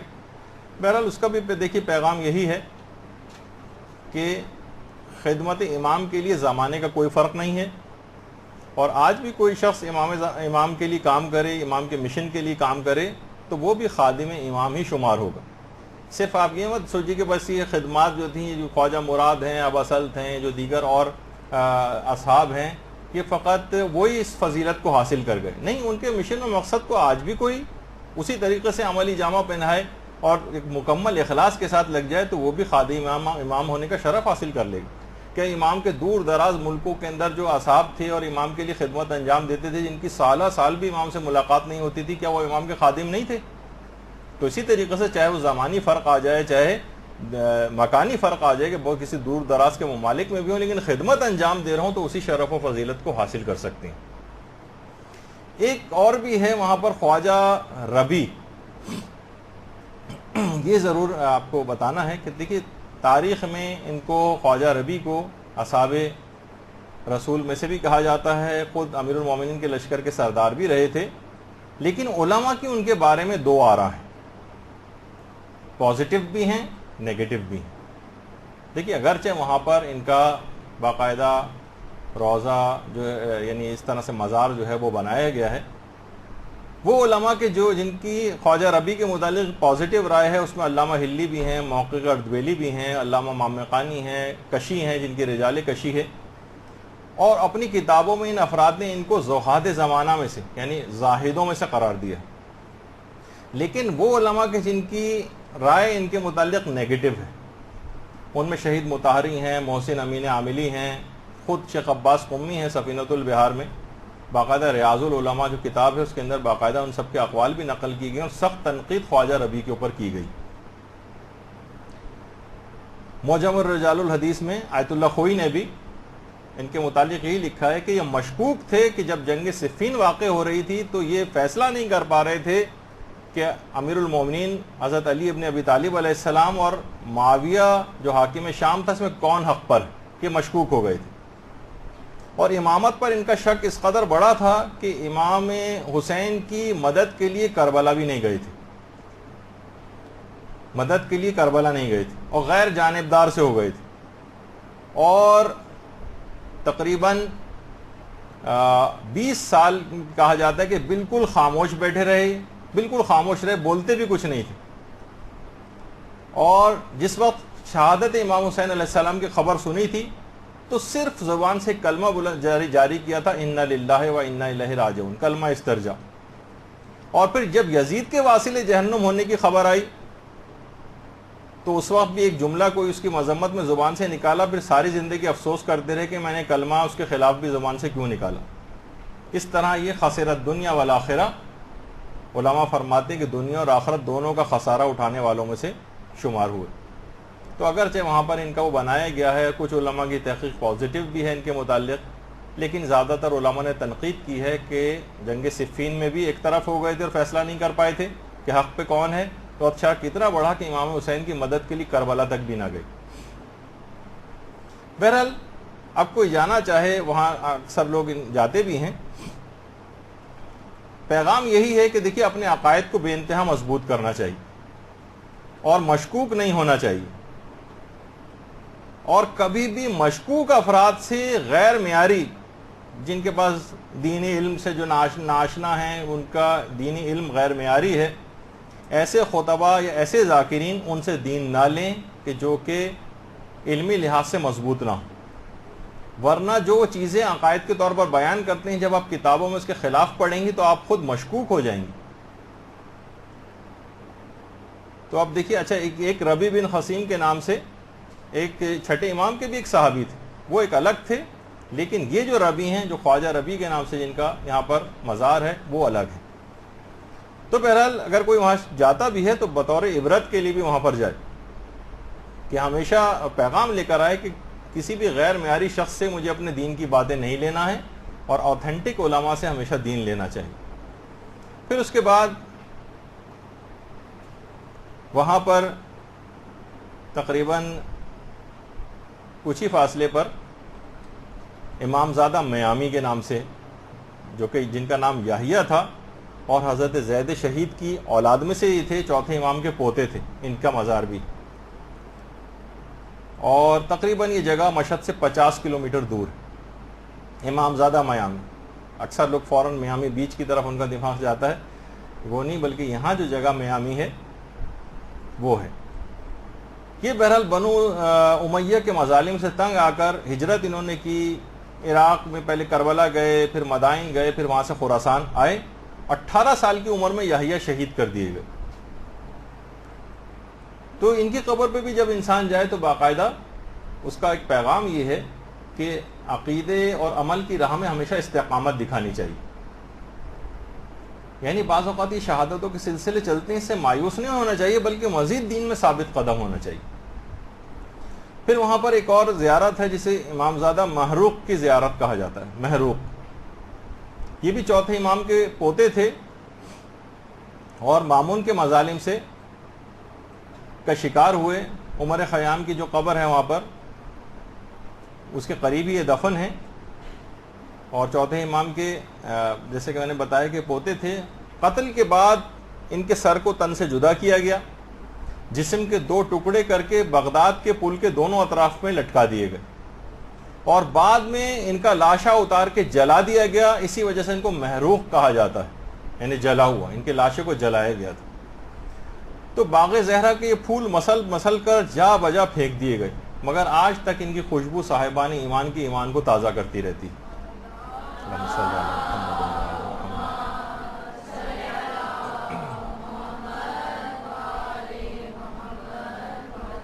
جس وقت اتنا اچھا شاندار روضہ تعمیر نہیں ہوا تھا، اس سے پہلے کی یہ تصویر ہے۔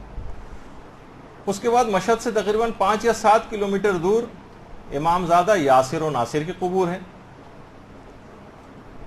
اور یہ 7ویں امام کے بیٹے تھے، دونوں امام رضا علیہ السلام کے بھائی تھے، اور دونوں بھائی اپنے 21 رشتہ داروں اور دیگر بھائیوں کے ساتھ خراسان جلا وطن ہو کر آئے تھے، اور جہاں پر ان دونوں بھائیوں کو شہید کیا گیا عین اسی جگہ پر ان دونوں بھائیوں کی قبور ہے۔ سالانہ لاکھوں زائرین بھی یہاں پر آتے ہیں، اور عرب دنیا میں خاص طور پر ایران میں مشہور ہے کہ ان کے واسطے سے جو بھی نظر انسان کرتا ہے یاسر و ناصر امام زادگان کی، وہ لازمی قبول ہوتی. تو امام زادہ یاسر و ناصر یہاں رہ کر بھی، ضروری نہیں کہ ان کی قبر پہ جب جانا نصیب ہو تو وہاں جا کر، ورنہ یہاں رہ کر بھی ان کے واسطے اور وسیلے سے جو نظریں اور دعائیں کی جاتی ہیں وہ بھی قبول ہوتی ہیں. اچھا، اطراف جو مشہد ہیں ان کی زیارات تو مکمل ہوئیں. اس کے بعد اب آ جائیے تہران کی کچھ زیارتیں ہیں. بس یہ آج ہم جلدی جلدی اس کو مکمل کر کے، تاکہ اگلی جو ایک نشست بچے وہ قم اور جمکران کے متعلق ہوگی، تو انشاءاللہ وہ چیز جو ہے وہ تمام زیارات یہ مکمل ہو جائیں گی. امام خمینی جو ایک عظیم رہبر تھے اور بہت ہی تمام صفات و کمال کے جامع تھے. ان کی روضے اور ان کی قبر اور ان کے مزار پر بھی ضرور جانا چاہیے. آیت اللہ فاضل لنکرانی ان کے متعلق فرماتے تھے کہ ایک ایسے انسان تھے کہ جن میں انسان کامل ہونے کی تمام خصوصیات تھی. ایک آئیڈیل مومن، آئیڈیل. آیت اللہ فاضل لنکرانی کہتے تھے کہ آئیڈیل مومن کے اندر، ایک آئیڈیل انسان کے اندر جتنی خصوصیات ہوتی ہیں وہ ساری کی ساری امام خمینی میں موجود تھی. علماء کے اگر دیکھیں، علامہ تقی جعفری فرماتے ہیں کہ امام خمینی احادیث معصومین کا مصداق نظر آتے ہیں. یعنی جیسے احادیث معصومین اپنی مجسم صورت میں موجود ہیں. یعنی جو خصوصیات ایک مومن کی بتائی گئی ہیں، ایسا لگتا ہے کہ پوری امام خمینی کی شکل میں وہ ظاہر ہو گئی. تو اسی طریقے سے شہید مطہری کہتے تھے کہ سحر کے وقت کم سے کم 1 گھنٹہ مکمل اس طرح سے راز و نیاز پروردگار عالم سے کرتے تھے اور اس قدر گریا کرتے تھے کہ آنسو رکنے کا نام نہیں لیتے تھے. عادتاً ایسا ہونا ممکن نہیں. مثلا کوئی بھی انسان رونا شروع کرے، گریا کرے، تو ممکن کچھ اس میں تھوڑا دیر گریا کرتا ہے، آنسو بہتے ہیں پھر رک جاتے ہیں، پھر بہتے ہیں پھر رک جاتے ہیں. 1 گھنٹہ کنٹینیوس مسلسل زار و قدار ایسا روتے تھے کم سے کم کہ آنسو رکنے کا نام نہیں لیتے تھے. اور کہتے تھے کہ امام خمینی سیرت امیر المومنین پر عمل کا ایک مکمل نمونہ تھا. اسی طریقے سے اتنی عظیم شخصیت تھی کہ آیت اللہ حسین مظاہری فرماتے ہیں کہ حرام تو چھوڑیے، ساری زندگی امام خمینی نے ایک مکروہ کام بھی نہیں کیا تھا. آیت اللہ حسین مظاہری فقیہ ہیں، کتنے بڑے عالم ہیں، ان کی رائے امام خمینی کے متعلق یہ. آیت اللہ جواد عاملی فرماتے ہیں کہ غیبی امداد اور تائید سے جو قرآن مہجور تھا، یعنی مہجور یعنی قرآن کو جس طریقے سے چھوڑ دیا گیا تھا، اس کو امام خمینی نے تائید غیبی سے قرآن مشہور کر دیا. جو سنت مستور ہو گئی تھی، چھپ گئی تھیں، ان کو سنت مشہور بنا دیا اور دین مہجور کو دین مانوس بنا دیا. لوگ دوبارہ دین کی طرف لوٹ آئے امام خمینی کی شخصیت سے. آیت اللہ باقر الصدر فرماتے تھے کہ وہ تو مشہور ہے ان کا جملہ کہ اے لوگو، تم لوگ امام خمینی کی ذات میں اس طرح سے جذب ہو جاؤ جیسے امام خمینی اسلام میں جذب ہو گئے. بہت بڑا جملہ ہے تو اللہ باقر الصدر. ایسے جذب ہو جاؤ ان کی شخصیت کے اندر جیسے امام خمینی خود اسلام کے اندر جذب ہو گئے تھے. اور یہی وجہ ہے کہ رہبر معظم فرماتے ہیں کہ ان کی جو راہ تھی اور ان کا جو مقصد اور ان کا ہدف تھا بالکل وہی تھا جو انبیاء کا تھا. جو انبیاء جس مقصد کو لے کر چلتے ہیں بالکل بعینہ ہی امام خمینی کا وہی ہدف اور مقصد تھا. بے تحاشا امام خمینی کی کرامات ہیں، پوری کتابیں اس کے اوپر لکھی گئی ہیں. عام طور پر جتنے بھی کاروان اور زائرین وغیرہ جاتے ہیں، اکثر جو افراد اور کاروان اس قسم کے بھی کچھ تو چلیں، اگر وقت اتنا نہ بچا ہو تو ایک الگ بات ہے بعض اوقات، لیکن ایران جائیں اور امام خمینی کی قبر کے اوپر نہ جائیں، ایک لحاظ سے اتنی مناسب جو ہے وہ بات نہیں ہے. خود اتنی زیادہ ان کی باکرامت تھی کہ شہید محراب آیت اللہ صدوقی جو تھے، باقاعدہ انہوں نے مصباح الہدایہ جو کتاب ہے اس کے مقدمے میں بھی ایک چیز لکھی کہ ایک زمانہ تھا کہ جب ایران پر روسی افواج مسلط تھیں، تو کہہ رہے ہیں کہ میں امام خمینی کے ساتھ مشہد کے سفر میں زیارت میں ان کے ساتھ تھا. یہ تو خیر شاید الگ کوئی تصویر ہے، لیکن آپ کو دکھانے کے لیے بہت پرانی بات کر رہے ہیں کہ مشہد کے سفر میں امام خمینی کے ساتھ تھا. آدھی رات کو ایک صحرا سے ہماری بس گزر رہی تھی. آیت اللہ صدوقی نے دیکھی بات خود بیان کی، اور روسی افواج نے ایک جگہ تلاشی لینے کے لیے بس کو روکا اور کہا کہ ہم بس کی تلاشی لینا چاہتے ہیں. جب تک وہ بس کی تلاشی لینا شروع کر رہے تھے، امام خمینی نماز شب کے لیے نیچے اتر گئے. دیکھیے صحرا ہے، سخت ترین زمانہ ہے، ایک غیر ملکی افواج مسلط ہیں، لیکن نماز شب کی پابندی اس قدر.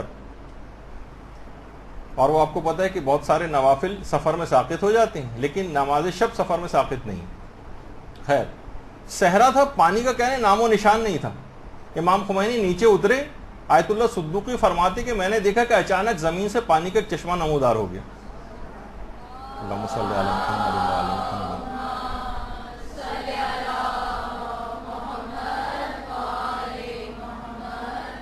امام خمینی نے اس سے وضو کیا، اور جیسے ہی وضو ختم ہوا چشمہ اچانک سے دوبارہ غائب ہو گیا. امام خمینی نے اس سے نماز شب ادا کی، نماز تہجد ادا کی، اور کہہ رہے ہیں یہ واقعہ میں نے اپنی آنکھوں سے دیکھا. کتنی کرامتیں ایسی. اور یہی جو مصباح الہدایہ جو کتاب ہے امام خمینی کی عرفانیات پر مشتمل، تو یہ امام خمینی نے 27 سال کی عمر میں لکھی تھی. 27 سال کی عمر میں سوچیں. تو بہرحال امام خمینی کی قبر کا پیغام بھی یہی ہے کہ اتنی عمر جو امام خمینی نے گزاری، یہاں پر بھی ہم لوگ بھی بوڑھے ہونے، جتنے عام طور پہ بوڑھوں کی عمریں ہوتی ہیں تقریباً اتنی عمر انہوں نے بھی پائی. جو لوگوں کے ساتھ مشکلات ہوتی ہیں، جو پریشانیاں ہوتی ہیں، جو مالی جانی خطرات ہوتے ہیں، قتل ہوتے ہیں، جنگیں ہوئی ہیں اور جناب قربانیاں دی ہیں امام خمینی جس طرح اور لوگوں کے ساتھ، تو اس سے کہیں بڑھ کر امام خمینی نے بھی قربانیاں دیں. حتیٰ کہ اپنا جو بیٹا مصطفیٰ خمینی، وہ بھی ان کی بھی شہادت کا غم برداشت کیا، اور ہر مشکل کام انہوں نے اس سے گزر کر اپنے اس مقصد اور ہدف کو حاصل کیا اور کتنا بڑا مقام پایا. تو ان کی قبر پہ بھی انسان اگر جائے تو بطور سیاح نہ جائے، بطور ٹورسٹ نہ جائے، بلکہ کچھ سوچ کر یہ جائے کہ کچھ مقام مجھ کو بھی اللہ کی راہ میں دین کے سلسلے میں حاصل کرنا. صرف یہ نہیں کہ انہوں نے بہت بڑا مقام حاصل کیا، ان کی کرامتیں بیان ہو، ان کی شخصیت بیان ہو، اور جو ہے ہم لوگ ایک لحاظ سے خوش ہو جائیں، لیکن خود ایک قدم اور ایک انچ آگے بڑھنے کو تیار نہ ہو میدان عمل میں. یہ نہیں ہونا چاہیے. اس کے بعد خود تہران ہی میں امام زادہ داؤد کا بھی جو ہے، جو امام زین العابدین کی نسل سے ایک پہاڑی علاقے میں ان کا بھی مزار ہے، وہاں پر بھی جانا چاہیے. اسی طریقے سے تہران میں حضرت شہربانو سے منسوب ایک زیارت ہے، جو کہ ہمارے چوتھے امام کی والدہ گرامی تھیں. اللہم صلی علی محمد و علی محمد.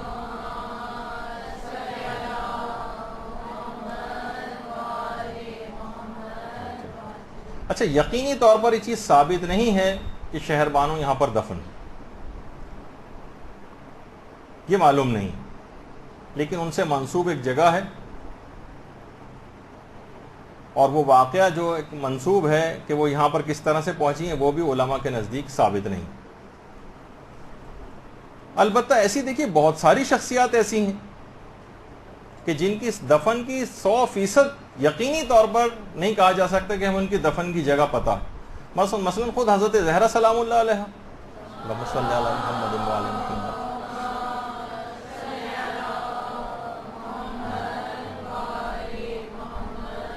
کچھ نہیں پتا کہ حضرت زہرا بقیع میں دفن ہیں، یا مثلا وہ اپنے حجرے ہی کے اندر دفن ہیں، یا مثلا وہ ریاض الجنہ میں دفن ہیں، لیکن مومنین ہر جگہ جاتے ہیں کہ احتمال ہے کہ شاید یہاں دفن ہے، شاید یہاں دفن ہے.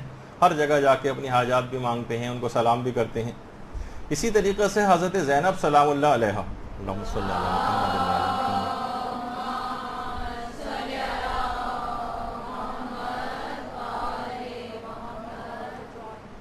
ان کا جو زیادہ مشہور یہ ہے کہ ان کا روضہ جو ہے وہ دمشق میں ہے، اور لیکن ایک اور جگہ بھی ان کے نام سے کہ وہ مصر کے اندر بھی دفن.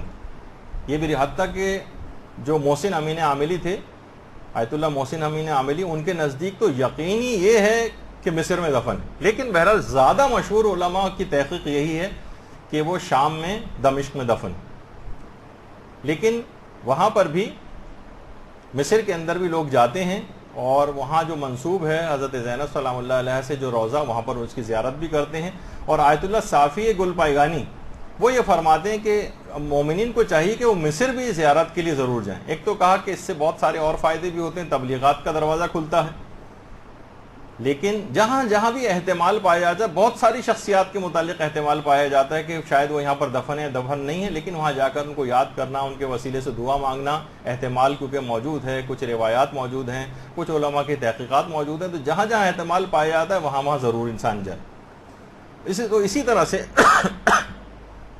مشہور قول کے بنا پر حضرت شہربانو کوفے میں مدفون، اور بعض کے نزدیک یہ ہے کہ امام سجاد کی جب پیدائش کے فوراً بعد ہی حضرت شہربانو کا انتقال ہو گیا تھا، تو اس لحاظ سے تو ان کو مدینے میں مدفون ہونا چاہیے.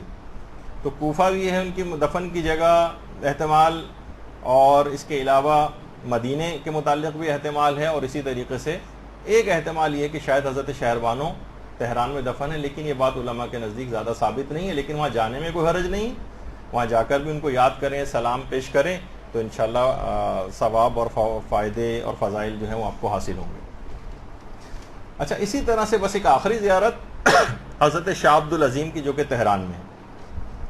آپ امام محمد تقی اور امام علی نقی علیہ السلام کے اصحاب میں سے تھے.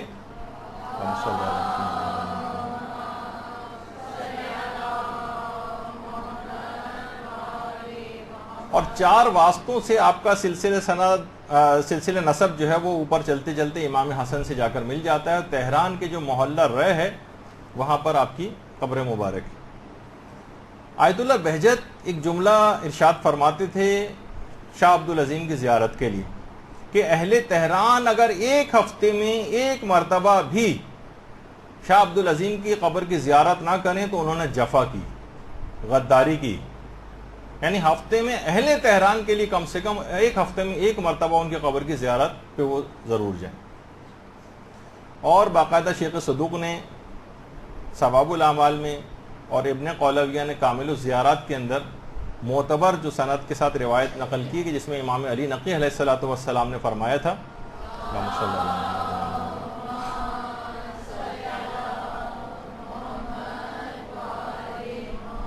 ایک شخص سے فرمایا تھا کہ جو امام حسین کی زیارت کر کے کربلا سے آیا تھا، فرمایا تم اگر اپنے شہر میں شاہ عبد العظیم کی زیارت کرتے تو اس شخص کی مانند ہوتے جس نے امام حسین علیہ السلام کی کربلا میں زیارت کی. باقاعدہ ثواب الاعمال میں شیخ صدوق نے لکھا. اور علمی لحاظ سے جو ہے بھی جو ان کی اپنی شخصیت تھی شاہ عبد العظیم کی، وہ بھی بہت زیادہ مضبوط شخصیت تھی کہ ان کی دیکھیں کہ زیارت کو امام حسین علیہ السلام کی زیارت کے برابر امام نے قرار دیا. اور 2 کتابیں بھی انہوں نے لکھی تھی، خطبات امیر المومنین پہ ایک کتاب تھی اور ایک عقائد کے موضوع پر ایک کتاب لکھی تھی، اور باقاعدہ امام علی نقی علیہ السلام کو بھجوا کر اس اپنے عقائد کی تصدیق بھی کروائی تھی. اور امام نے پھر فرمایا تھا کہ یہی ہمارا اور ہمارے آباء و اجداد کا دین. تو امام علی نقی علیہ السلام کے پاس جب لوگ آتے تھے اور آپ سے سوالات پوچھتے تھے تو امام کہتے تھے کہ تم لوگ جو ہے وہ رے میں شاہ عبد العظیم سے کیوں نہیں پوچھتے. اور امام باقاعدہ شاہ عبد العظیم کو سلام کہلواتے تھے. یعنی گویا امام علی نقی علیہ السلام نے اپنی زندگی میں ہی شاہ عبد العظیم کو ایک مرجع دینی کے طور پر متعارف کرایا تھا اور لوگوں کو ان سے رجوع کرنے کا حکم دیا تھا. اور اتنے عظیم شخصیت ہے کہ باقاعدہ علماء نے پوری کتابیں آغا علی شاہری نے شاہ عبد العظیم کی شخصیت کے اوپر لکھی ہیں. آپ کے متعلق مشہور ہے کہ آپ قائم اللیل و صائم النہار تھے، یعنی پوری رات عبادت میں گزارتے تھے اور پورے دن روزہ رکھا کرتے تھے. اور اس کے بعد جب بادشاہ کے خوف سے جلا وطن ہو کر شہر چھپتے پھرتے تھے اور خود کو قاصد ظاہر کرتے تھے شاہ عبد العظیم. یہاں تک کہ کتنا ہی طویل عرصہ تہ خانوں کے اندر رہ کے گزارا ہے کہ دن میں عبادت کرتے تھے، دن میں روزہ رکھتے تھے، راتوں کو عبادت کرتے تھے. اور پیغمبر اسلام نے ان کی قبر کی جو جگہ تھی اس کی نشاندہی کا عالم کو باقاعدہ خواب میں بتائی تھی. اور شاہ عبد العظیم نے اپنی جیب میں اپنا شجر نسب بھی لکھ کے رکھا تھا کہ میں کون ہوں، تاکہ لوگوں کو پتہ چل جائے کہ آپ کون ہیں، کیونکہ بالکل اپنے آپ کو ظاہر نہیں کرتے تھے. یہاں تک کہ غسل دینے کے دوران جب ان کے لباس کو ٹٹولا گیا تو ان کی جیب سے باقاعدہ پرچہ نکلا جس میں اپنی شخصیت کا انہوں نے تعارف کروایا ہوا تھا کہ میں کن کی اولاد میں سے ہوں. باقاعدہ شہید ثانی نے خلاصۃ الاقوال جو کتاب ہے اس میں باقاعدہ امام علی رضا علیہ السلام سے نقل کیا ہے کہ جو بھی شاہ عبد العظیم کی قبر کی زیارت کرتا ہے خدا پر لازم ہی ہے کہ اس کو جنت میں داخل کرے. اللہم صلی علی محمد و علی محمد. اور ان کی زیارت کا ثواب امام حسین کی زیارت کے برابر قرار دیا گیا. یہ وجہ ہے کہ تمام علماء ان کی قبر کی زیارت کو فخر سمجھتے ہیں. رہبر معظم بھی ساتھ میں ان کے ریشاری بھی ہیں, دیگر علماء بھی ساتھ ہیں, ان کی قبر کی زیارت کے لیے جو وہاں پر جاتے ہیں.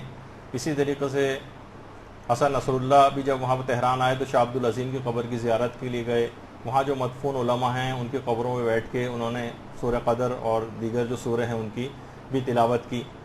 تو سوچیں کہ امام حسین کی زیارت کا ثواب, کوئی شخص اگر دماغ میں لے کر آئے کہ امام حسین کی قبر کی زیارت کے کتنے زیادہ فائدے ہیں کہ جناب سارے گناہ معاف ہو جاتے ہیں اور فرشتے اس کے حق میں دعا کرتے ہیں اور اہل بیت اطہار ان کے حق میں دعا کرتے ہیں, اس شخص کی عمر بہت زیادہ طویل ہو جاتی ہے, اس کے وسعت رزق اس کو عطا ہوتی ہے, تمام غم و علم جو ہیں امام حسین کی قبر کی زیارت سے وہ دور ہو جاتے ہیں, اس کے جتنے گناہ ہیں وہ سارے کے سارے نیکیوں میں بدل جاتے ہیں, شقاوت جو ہے سعادت میں تبدیل ہو جاتی ہے, اس شخص کو حق شفاعت حاصل ہو جاتا ہے, ہزاروں حج اور ہزاروں عمروں کا ثواب اس کو ملتا ہے.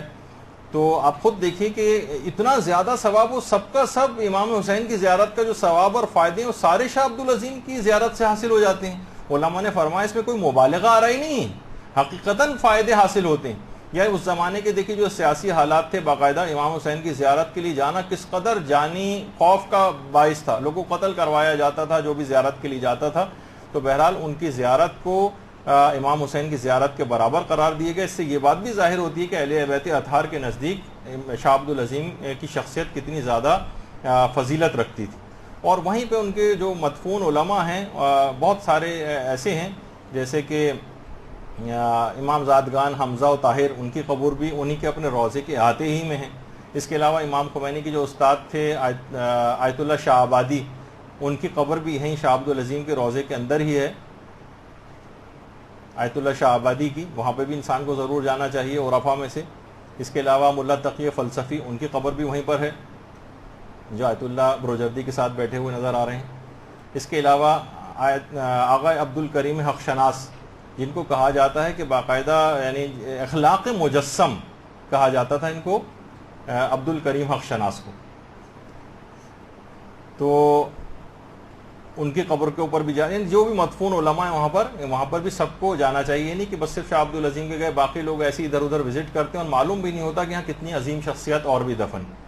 تو بہرحال ان کی قبر کا بھی ایک پیغام شاہ عبد العظیم کی قبر پہ جانے کا, ان علماء کی قبر پہ جانے کا, کہ انسان اپنے عقائد حقہ کے سلسلے میں بہت زیادہ مضبوطی اختیار کرے اور ہمیشہ یہ نہ سمجھے کہ بس جو ہم سے ادھر ادھر سے ہم نے سن لیا ہے بس وہی عقیدہ ہمارا ٹھیک ہے.